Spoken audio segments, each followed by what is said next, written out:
ดีทุกๆคนเนาะมื้อนี้นามีสินค้าดีๆมารีวิวให้ทุกๆคนได้เบิ่งเนาะสินค้านั่นก็คือเครื่องร้อนผมแต่ว่าเนาะเครื่องร้อนผมนั้นสามารถรีดผมได้นำเนาะก็คือสินค้าร้อนผมอาร์คเนาะ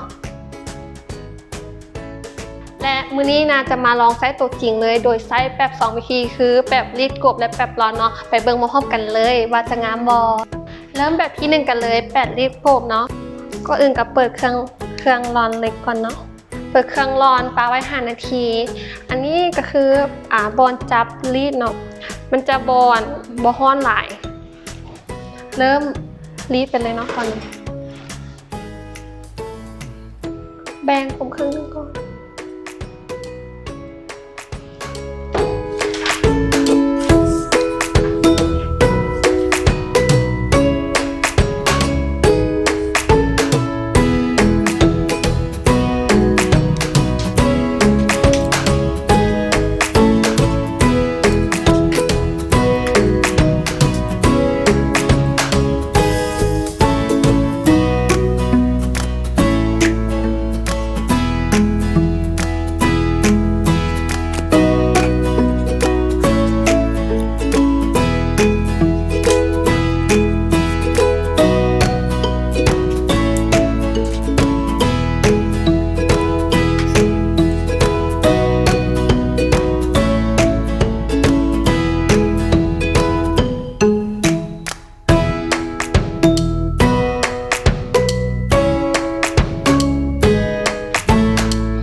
เรียบร้อย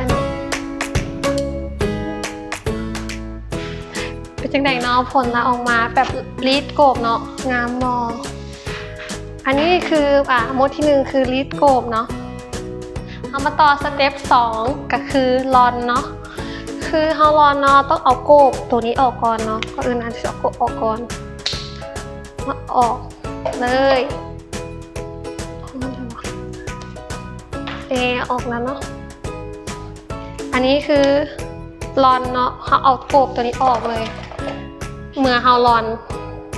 โอเคมาเริ่มกันเลยแปรงผมคือเก่าเนาะ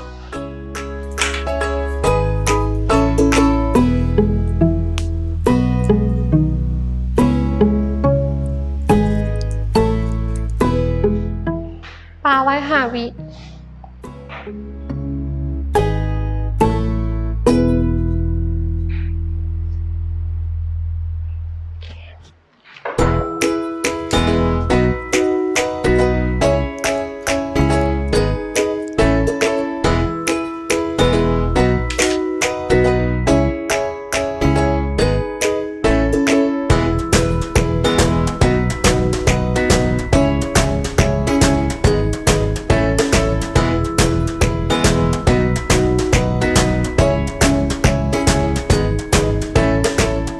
แล้วเนาะอันนี้ก็คือผลลัพธ์ของสเต็ปที่2คือแบบร้อนมันก็จะเป็นอย่างนี้เลยเนาะแบบร้อนเด้งเลยบอก